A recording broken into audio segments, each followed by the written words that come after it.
murakoze bana Sarge kuba mwanumiye ndasuhuza abo mukorana mu Rwanga w'ibyuma ndasuhuza abo turi buganire uwo munsi ndasuhuza abatumva n'abazatumva na nyuma.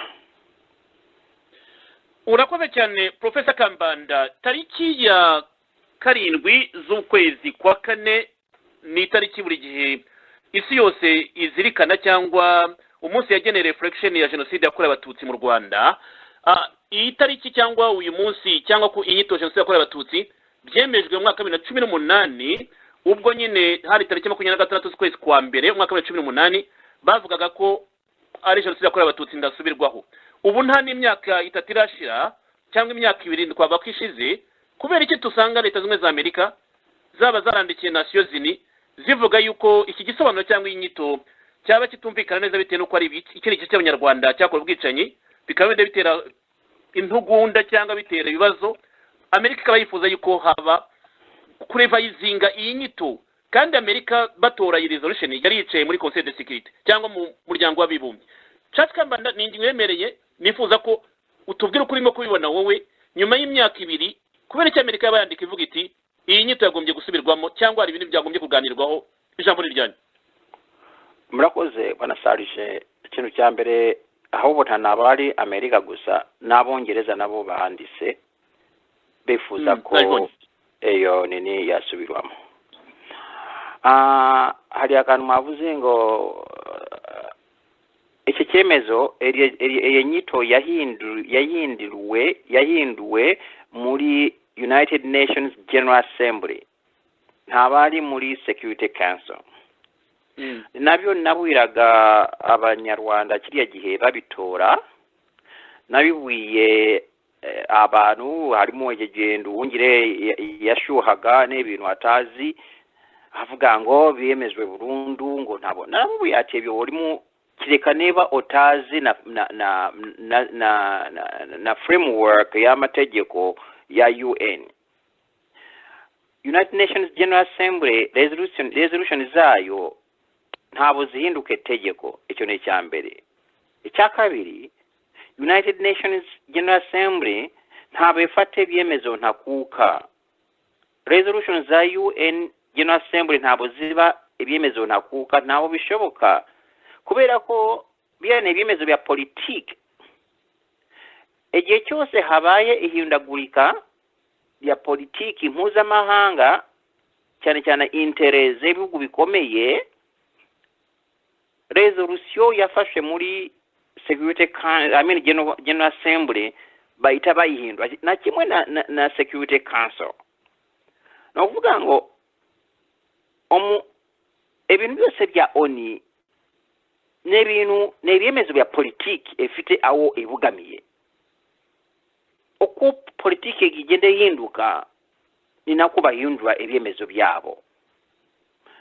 Aho nawo Kagame yakoreye amakosa aho kugira ngo yebane mu kubanisha abanyarwanda we yebanze mu kumuvugira muri ONU n'imiryango mpuzamahanga. Icyo atazi nuko igihe azaba adafite amafaranga cyangwa igihe bazaba bari siriko ari agenda ari kugenda bazafate bindi byemezo aho bamunige nawe ubwe. Amerika eri gusaba ko kire kintu gisubiramo ariko nanone cyagiyeho gute babyemeje gute barasharije ibintu nabikurikiranye ni hafi nagiye ngeza ku banyarwanda n'amadokima atandukanye kiriya gihe nta gihugu na kimwe mu bihugu biteye imbere cyemeje iriya nyito nta na kimwe cyashyigikiye iriya nyito. Byagiye gute? Kagame yafasha abarobist akaba amafaranga menshi ngo banyuze mu iriya nyito muri General Assembly kubera ko urabona Kagame ukuntu akoresha ikintu cyitwa jenoside y'abatutsi hagikoresha nka ni turiye no buryo bwo kubona amafaranga bwo kubona izina no kugumana ubutegetsi nta kindi. Noneho Kagame amaze gukoresha abarobist ataze w'amafaranga menshi yahaye Israel Netanyahu nta muntu wozi neza deals bakoranye orese ko ecyambere kiriya gihe webuke ko bari mu mishyano na Netanyahu yo kujyana aba immigrants b'abanyafrika babakura muri Israel nicyagiye bari bavuze ngo bagiranye n'amasezerano n'u Rwanda birumvikana ko Kagame yemereye Netanyahu ko azamwemerera azakira bari abantu amunyurize mu kiriye kintu nuko Kagame na Netanyahu bagiye muri General Assembly Netanyahu akakipresenta ibihugu byanze kubishyigikira byananze kuyitora buriya iriya nyito ntaho bagize bayitora ubundi resolution ya UN General Assembly barayivotinga bakakwira ati igihugu runaka cyabyemeje igihugu runaka cyabyanze ibihugu runaka byefashe ariko kuri kiriya kintu ntaho byageze bibaho ibihugu bikomeye byarebye ku ruhande bireba Netanyahu ngira ngo yanababuye ati yo muswa nanjye hari icyo mushaka umwe muceceke munyurizemo aka kantu igihe kiri imbere tuzabindura ntugire ikibazo nuko bakareba ku ruhande Netanyahu akabinyuzamo nuko bakomeza na business za Kagame na Netanyahu nuko kiri ikintu cyagiyemo nuko bagitoye ko guhindura inyito nabyo nabwiraga oriya omugabo ko biriye bintu abavugaga ngo icyemezo cyango ne icyemezo kintakuka ngo buyo bucyanyi bwitwa Tutsi genocide yakorewe abatutsi ngo ntabo bishobora guhinduka ngo amahanga yabifashe we icyemezo ntakuka nta cyemezo nakuka UN General Assembly cyangwa UN Security Council orese ko ibintu bya UN Security Council bimwe bihinduke tegeko resolution zisaba ibihugu kwa bayidinga bihinduke tegeko kuri biriya bihugu kubera iriya UN cyara ariko resolution za General Assembly ntabo zijya zihinduka tegeko nta nabo ziba ibyemezo nakuka ikimenyimenyi no uko sasa hivi bagiye kubihindura barabihindura tuganisha kubera ko urabona ikibazo bari kuvuga ibihugu Amerika na Ubongereza bari kuvuga ngo area text n'inyito ifite ibibazo bikomeye ngo yerengagiza amateka ya buriya bwicanye cyangwa yerengagiza facts zizwi kuri buriya bwicanye bwa 1994 yerengagiza ko abanyarwanda bo bose barishwe nta baratubwira uwabishe ariko muyoboke ko ICTR yakoze pereze gasanga ko Kagame ari mu bantu bishe abo yita abatutsi bazize buri bwicanye bwa 1994 so UN yo evuze amanga yavuze ngo mwerengagiza abanyarwanda bishwe bose boboko bose bishwe nta batubwira ngo bishwe na baragarukiraho why nta bashaka kweteza ikibazo na Kagame ariko bo baba bari kuvuga ati epeza yarakozwe deja Kagame buri abantu abanyarwanda necyo batazi Kagame aregwa genocide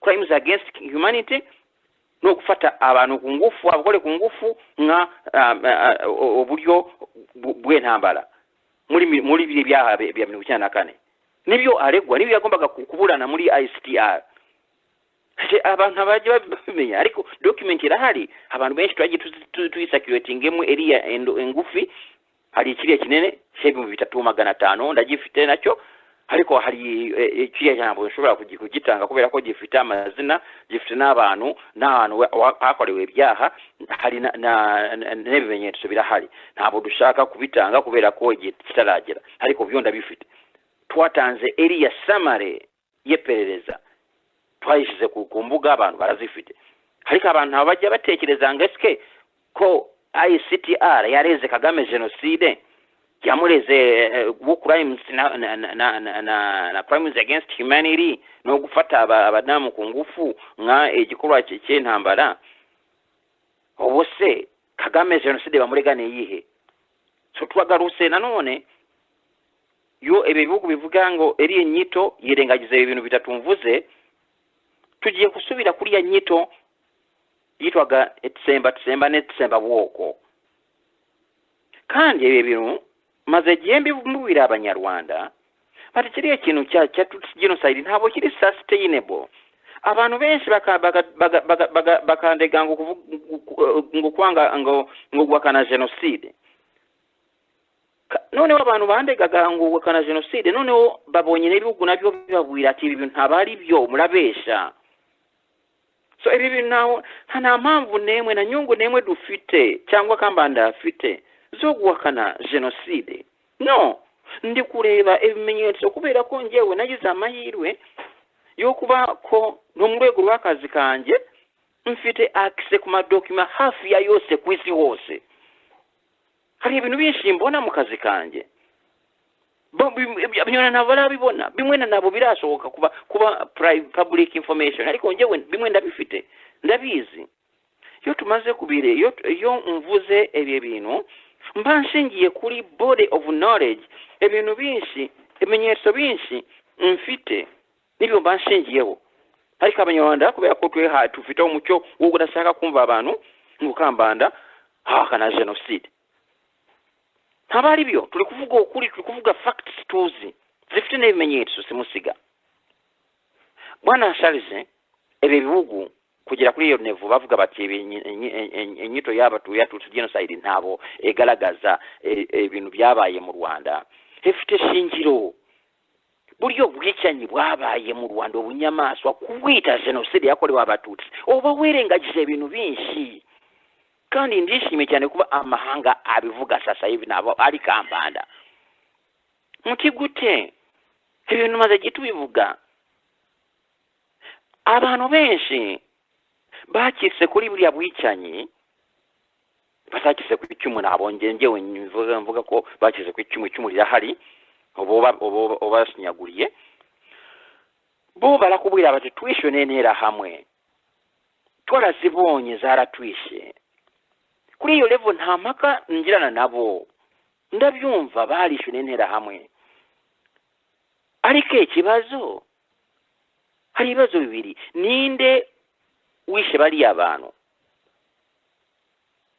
Ni bande babishe? Igisubizo ni intera hamwe. Ariko ikibazo no kumunera hamwe amahanga afite ibimenyetso simusiga ko ziriye ntera hamwe. Urabona ziriye ntera hamwe zatangiye ikintu cy'intera hamwe ngiranga abantu benshi bazo kuntu cyatangiye ari groupe ya sport.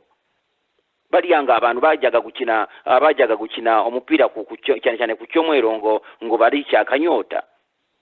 Nibo bavuye mu groupe y'intera hamwe. Bari abantu bajyaga gukina umupira ku cyomwero bica akanyota, noneho bakajyana ubushuti, noneho kagiye ibintu by'amasaka. Hari amagroupe yamwe buri shaka likaba rifite nabo bamilita baryo. Habo nibo batangiriye ibintu by'intera hamwe. Abo nibo abantu bavuga ngo nentera hamwe zatwisha. Cyo abantu benshi berengagiza cyangwa batakunze kumenya cyangwa gamata shaka no kubamenya nuko mu ntera hamwe harimo na FPR. Mu ntera hamwe harimo na FPR. Hari ibimenyetso byinshi cyane, harimo n'ibyo FPR ubwayo yeyemerera. Ejo boni mwumvise na Rutaremara yarabivuze.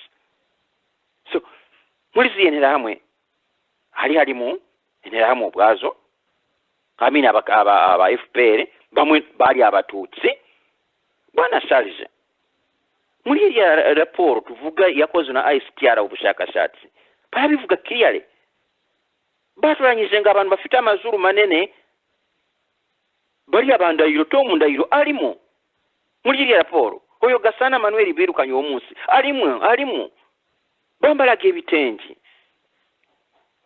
Amerika ifite satellite images byarafashwe.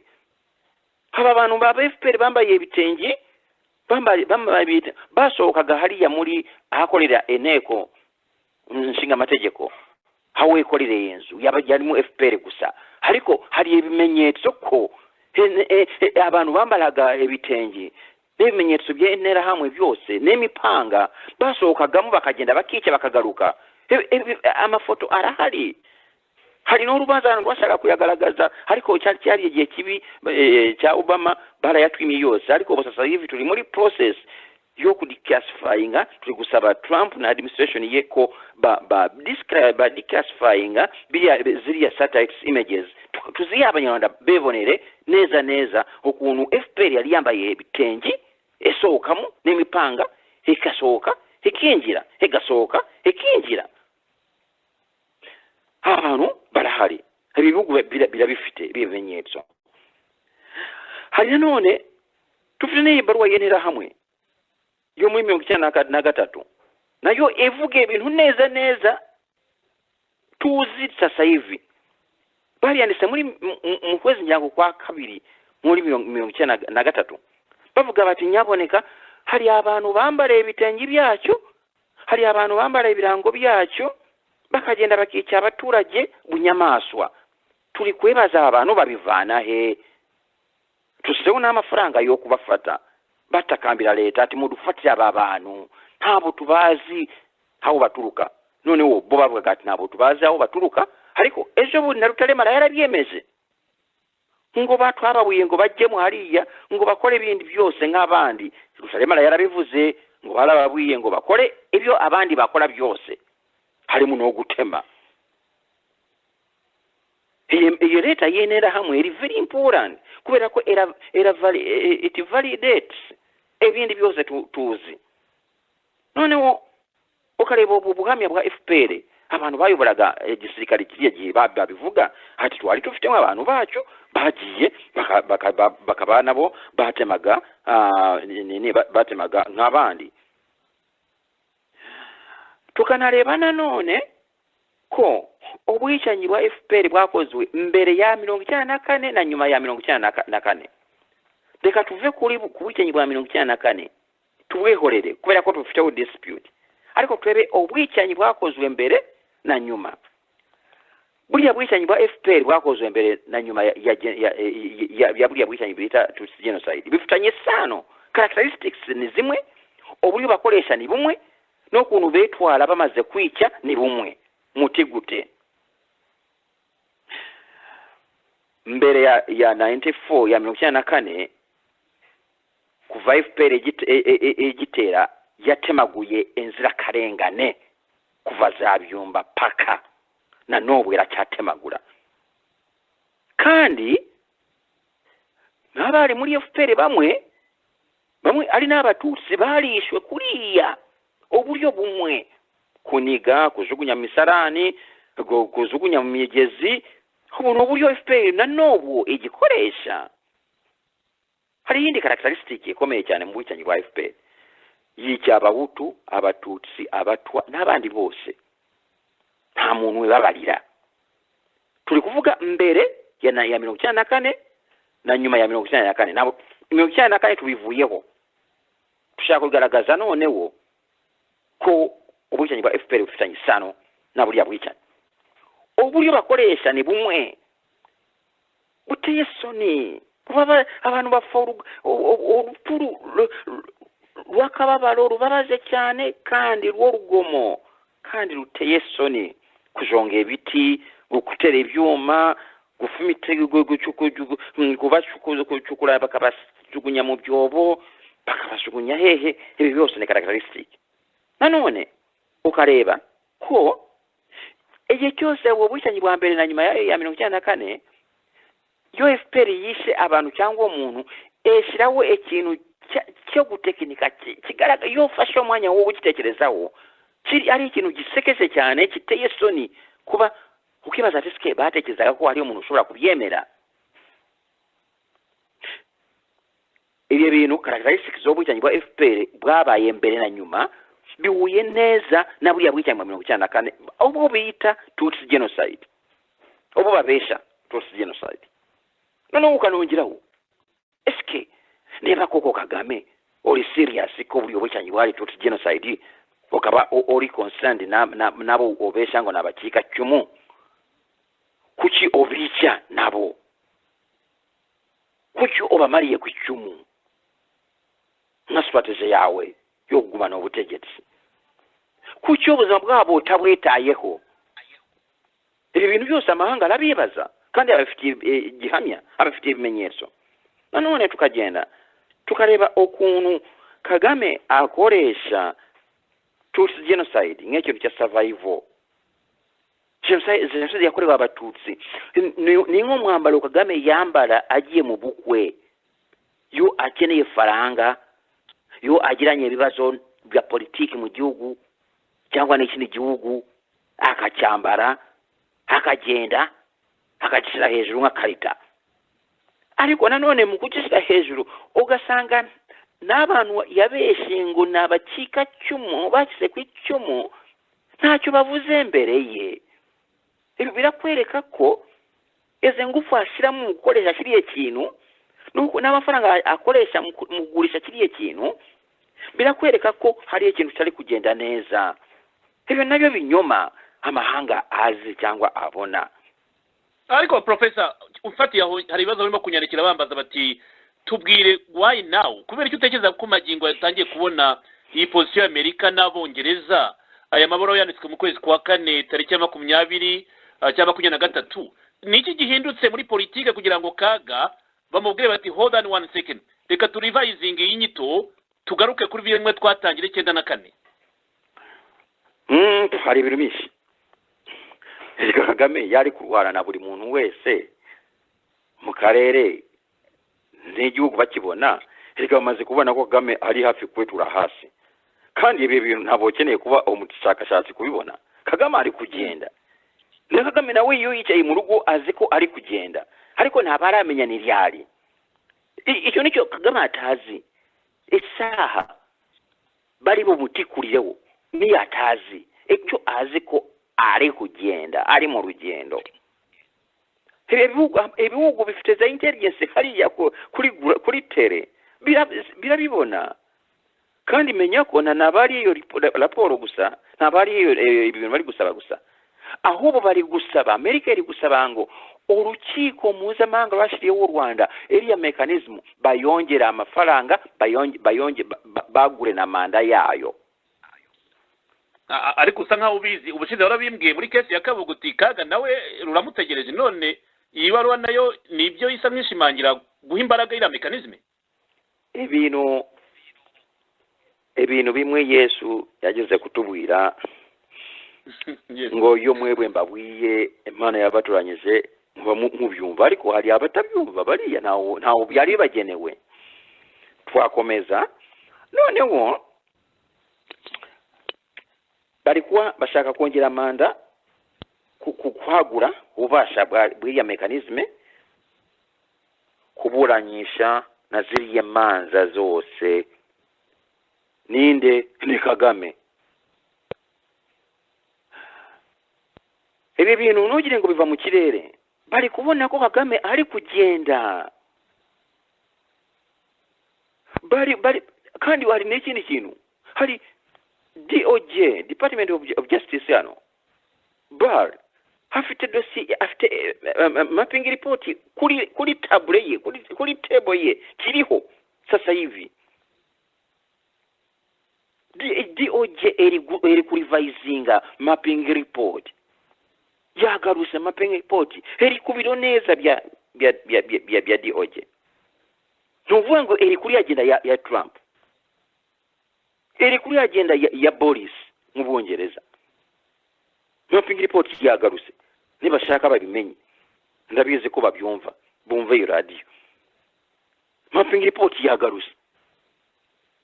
Noneho hari n'ibindi none bagiye ngo bari bashaka no gusabira sanction this time byo muri Congo,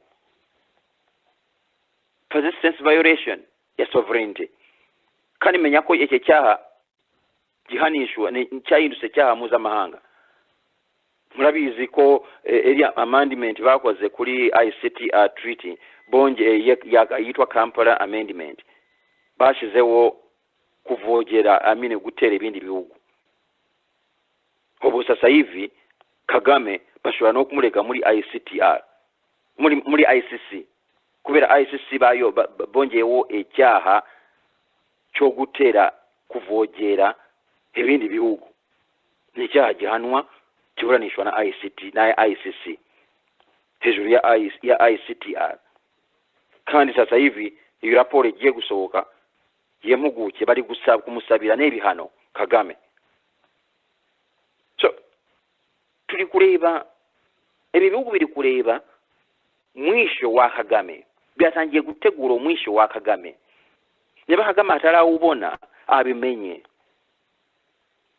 so impamvu ibintu biri kugaruka biri kwetwali binshi na Kagame obwe abifitemu uruhare Kagame azi neza ko ibintu bye byubakiye kubesha yagombaga kugira ahantu akavuga ati okay reka nshake compromise uko ibintu birangira neza nanjye nkaba win and win ariko ntabe ekiri win to win no amahanga yamaze kubibona n'abanyarwanda bamaze kubibona ko hari mu nzira agenda nta muntu utekereza neza sasa hivi utabona ko Kagame ari mu nzira eyenza na ejo taramenya nuko ni bazamutikura bazamurasa abazamurasa balamuseba yari yonzira azaraswa nande lyali ebe nabo tubizi ariko iyo possibility iri kuri table ntabwo ishobora kubeta ari kuri table ntabwo bishoboka hari possibility yoko abanyarwanda havamo group y'abanyarwanda ekamukubita egatangira civil war ntabwo tuzi niba iyo civil war iramuseba yafata igihe ki yafata amasaha yafata icyumwiro yafata ukwezi ariko icyo tuzi nuko Kagame adafite constituency nemwe mu Rwanda eshobora kumurwanira iyi ntambara haramusabaye iyo nini iyi ntambara hari n'indi possibility ko biriye bihugu byose agenda acyokoza hari igihugu gishobora kumutikura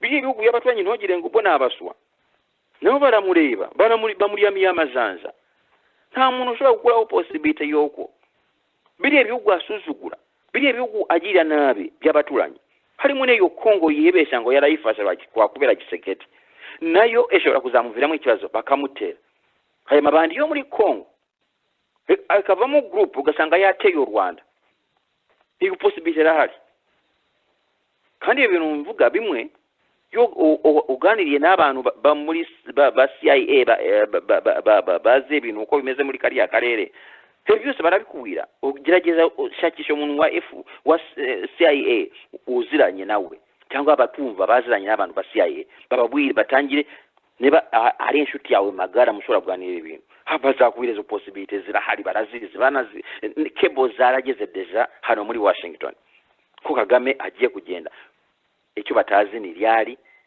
ni mu yiye process ariko possibilities zose zirahari zateganyijwe so nayo mpamvu ubone ibintu byose biri kugenda bari kumutegurira uko azarangira nawo azajya sinzi neba kuri iki kibazo hari ibintu byinshi wavuge wabisobanuye neza ariko iki kibazo wenda kigarukaho n'abantu barimo kwibaza ni imikino western countries ikinisha abanyafrika reba imyaka tumaze babitwumvisha babidutegeka cyangwa babiduha noneho bati dutangiye kwandika amahoro tuvuga tuti bino bintu tugomba gusubirwamo uratekereza kaga zakora iki mu gihugu abanyarwanda batojwe bumvishijwe ko ariko bigomba kugenda urabona ahubwo batagiye kumupusa agatuma umutwe CNLG gahaguruka nayibuka abacika cumu usibye ko uhora ubabwira uti nta cika cumu ahubwo icumu muririho aho ntabwo ugiye kubona ko hashaka gututumba ikintu mu Rwanda muri iyi minsi duhere no kuri aya mabaruwa agasubiza abaturage mu muhanda nka cya gihe cya Baroza Kabuye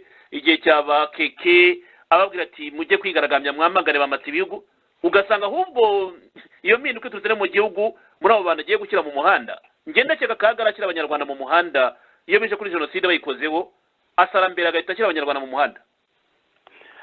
Bwana Charles iyo analize yanyu nayo ngewe senzi ariko ikintu kiri kugaragara nuko mbere yo kwa ya mahanga atangira kubibaza abanyarwanda bari barabitangiye deja erega nuko abantu bavuga ngo ni Kambanda wakana jenoside cyangwa abandi bantu ariko iyo muganiriye n'aba bantu arakubwira ati ariko Kambanda nuko ntinya kubivuga wowe uri cyehebe barakunze kubimbwira abanyarwanda bamwe bari no mu Rwanda hari uburyo bundi tuvuga basashobora no kumenya akubwira ati ariko Kambanda wowe ni wowe ariko ibintu uvuga nibyo nanjye ndabizi ati ariko bivuze hano bakwica so abanyarwanda deja niyo bambere babimenye uretse ko abanyarwanda cyane cyane barashaje nagize kubabwira ngo kimwe mu makosa Kagame yakoze nokwebesha ko abahutu amaze kubafungira mu gatebo ka jenoside uzajya uzamura umutwe we azamukubitsa jenoside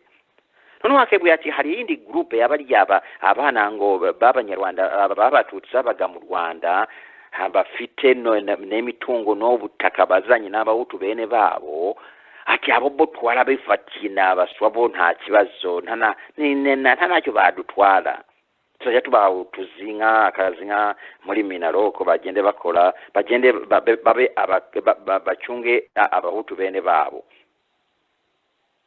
Iyo groupe y'abantu bakunze kwita abakika cyumu yari gufasha iyo Kagame ayifata neza yari kumufasha byatari, ariko nabo bamwe bari ebibondo kiriya gihe baracyari n'ebibondo bari bemeye ibintu bya Kagame, ariko imyetwarire mibi ya Kagame yahise etuma bari abana mbayita abana kubera ko bamwe narabareze kandi ubu nibo bayoboye abandi.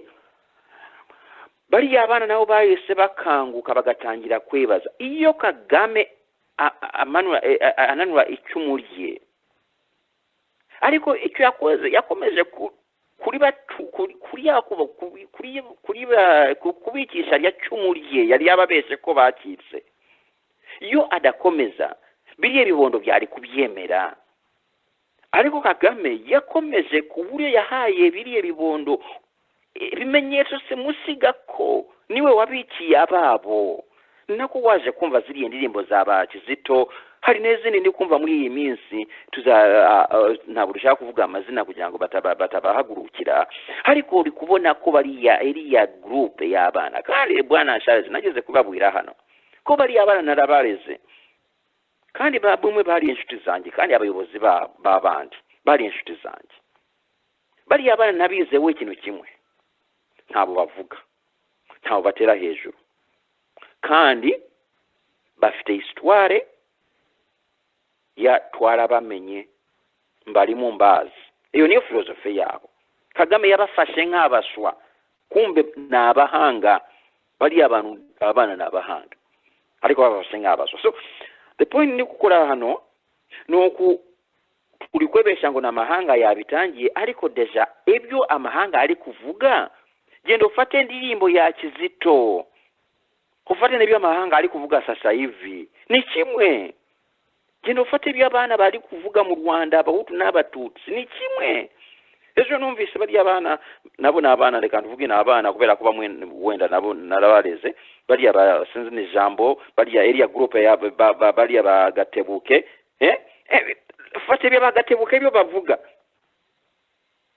bo babisenga aba jenoside ngo bakomoka kuba jenoside. Hari umuntu wambajije cy'ubuni ariko Kambanda wowe ko uvuga weruye ngo biri ibintu no kubesha ngo ntawo byaba ngo ntawo bitwa jenoside, wowe bakakureka ariko bakandika bari abana babahora iki? Ibyo bari abagabo n'abagobo n'abakobwa n'abadamu bari kuvuga ni kimwe n'ibyo amahanga sasa hivi ari kuvuga. So ibyo amahanga ari kubaza Kagame sasa hivi abanyarwanda batangiye kubimbaza kera, uretse ko bari barabuze ubuvugiro.